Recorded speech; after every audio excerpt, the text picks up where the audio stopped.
hopefully you guys enjoyed. If this hits, I mean, I will have a fucking insane day, like an insane day. There's actually a potential trade, like we're even still breaking the SMT that I wanted, um, and that gives an opportunity like right here. It's just not a very clean one.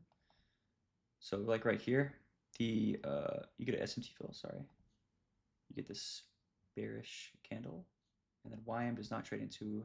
Wait, does it trade in that gap? Oh, it actually does actually. Am I tweaking right now? Hold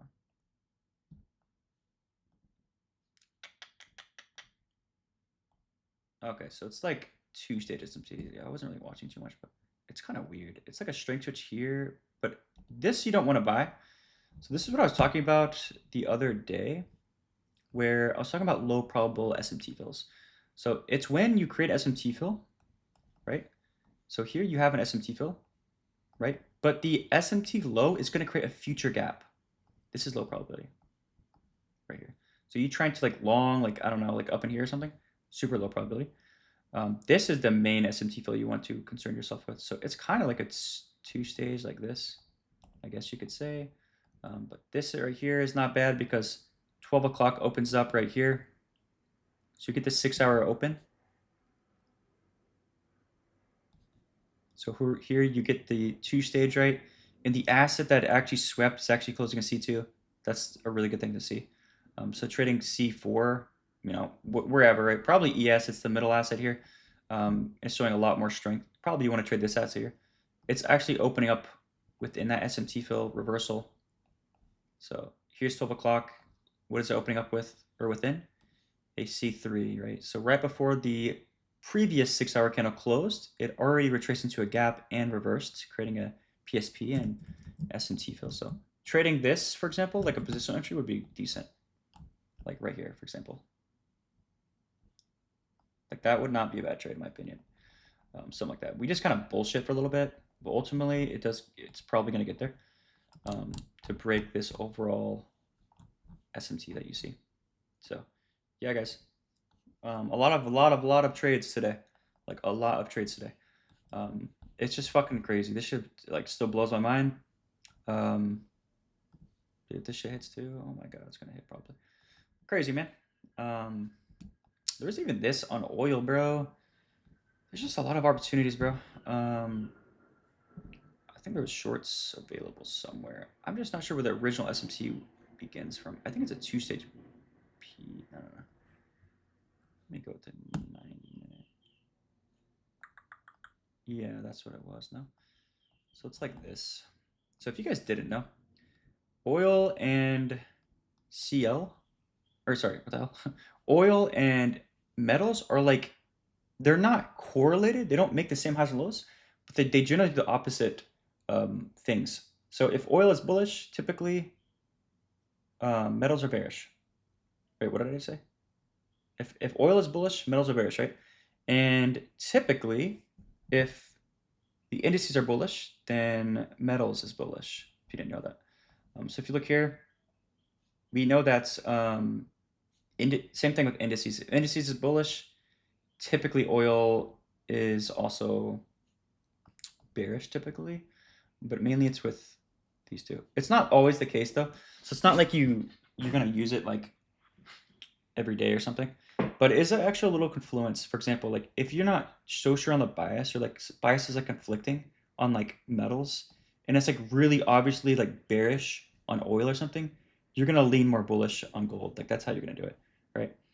And vice versa. Like same thing over here. Like on gold, if you're not so sure, but indices is super bullish, I'm gonna be bullish on the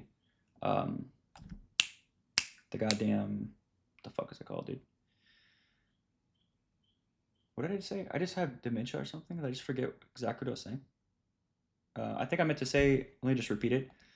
If I'm trading gold, right? I'm not so sure, and like indices is like super bullish, then I'm gonna lean bullish on gold and silver. Okay, so that's a little trick. So the reason why I wanted to keep longing this over here is because look at indices.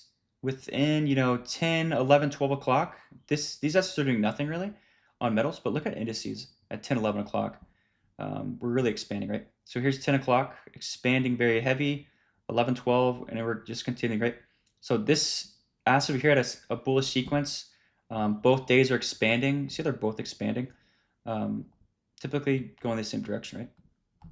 So that gave me some insight that probably I would want to lean more bullish on indices, or this gave me a little bit of confidence here that I would be actually hit over here on silver. And I'll look at indices, or when I look at oil and stuff like that, it was also bearish. Like look at the bearish day, right? Flip bearish, right? So that's what gives me a little confidence. So when you look at this here, let me try to find the source of reversal. I know there's this. There's like an advanced premium discount. So when you take out this high here, when I take out this high, this is creating a two-stage SMT because this candle's a reversal candle. That's bullish. When you take out the high, creating SMT. But when I go to like CL, for example, you can see that clearly this high set is very far away, as you can see, from that high. And it's like advanced pre-discount rate. When you create the SMT, you are in a gap here. So like you could maybe traded this is what I was saying. It's like decent, I guess, maybe. It's because you do have a nice V shape here. There are, it's just not there in my opinion. So you'd probably have to get a retest or something. Maybe put your stop loss there. Yeah, that'd give you like 2R. Put it like 0.5 of the wick or something. Something like that, but yeah, really all assets were clean today. This ended up being a reversal type of day here. I'm assuming just because this asset took out all-time highs or whatever, but yeah, I'm not too sure, but yeah. That's pretty much my day. It was pretty crazy day. And it'll get more crazy if this hits as well. I'm already break even. Can I trail there? Hold on. No, I can't. So the only way I trail, guys, is if we print a universal sequence above my entry, because that is a protected lower time frame entry. Technically, this is not protected necessarily. Now, the best protected lower time frame CSDs in price is when you have no gaps in price. So see how these wicks meet right here? This wick that meets this wick, that means there's no higher time frame gap. There's no higher time frame gap on the like CSD low. So meaning that the CSD low is not a higher time frame gap high, if that makes sense, right? For example, like this could have been a higher time frame gap high if I go to like the higher time frame, but it's not because these wicks meet, right?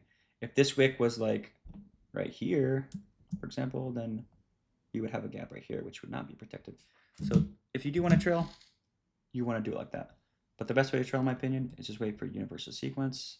Once it's confirmed, then you can trail there.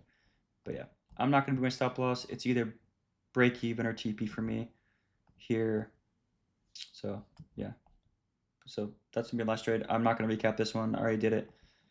So yeah, these are all my trades today. I'm just going to throw them all in, upload them all at once, and then catch you guys later. Y'all have a good weekend.